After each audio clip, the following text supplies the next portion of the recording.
Little red riding hood. இந்த ஸ்டோரியை தான் நம்ம இந்த வீடியோவில் பார்க்க போகிறோம். வார்ம் அப்பில் என்னென்ன கொடுத்துருக்காங்கன்னு பார்க்கலாமா? Do you listen to your elders? நீங்கள் உங்கள் வீட்டில் இருக்க பெரியவங்க பேச்சை கேட்பீங்களா?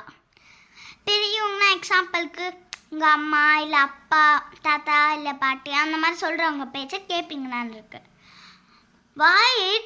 Why is it important to listen to your elders? ஏன் ரொம்ப இம்பார்ட்டன்ட் பெரியவங்க சொல்கிறத கேட்குறதுன்னு இருக்கு. What will happen if you do not listen to your elders? அது சப்போஸ் நீங்கள் பெரியவங்க பேச்சை கேட்கலன்னா என்ன ஆகும்ன்ட்டு கொடுத்துருக்கீங்க. Now read the story and find out what happens when Little Red Riding Hood does not listen to her mother.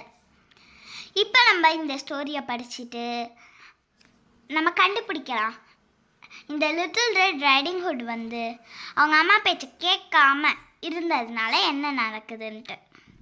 Once upon a time, there was a sweet little girl named Little Red Riding Hood. ஒரு ஊரில் ஒரு காலத்தில் ஒரு பொண்ணு இருந்தா, நல்லா ஸ்வீட்டாக. அந்த பொண்ணு பேர் little red riding hood.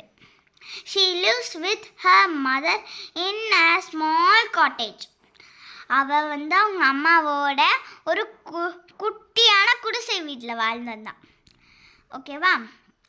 One day, her mother said, "Take this basket of goodies to your grandmother.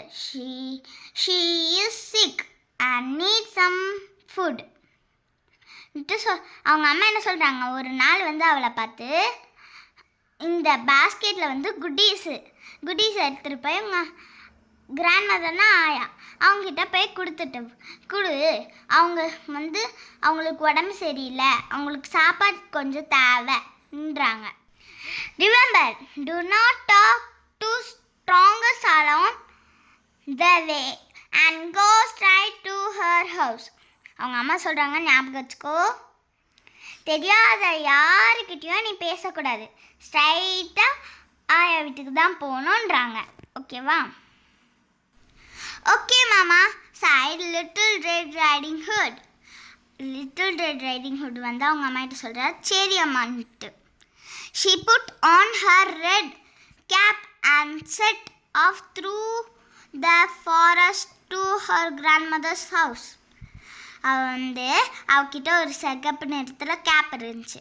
அந்த கேப்பை போட்டுக்கிட்டு காடு வழியில் போய் அவங்க ஆயா வீட்டுக்கு போகிறாளாம்.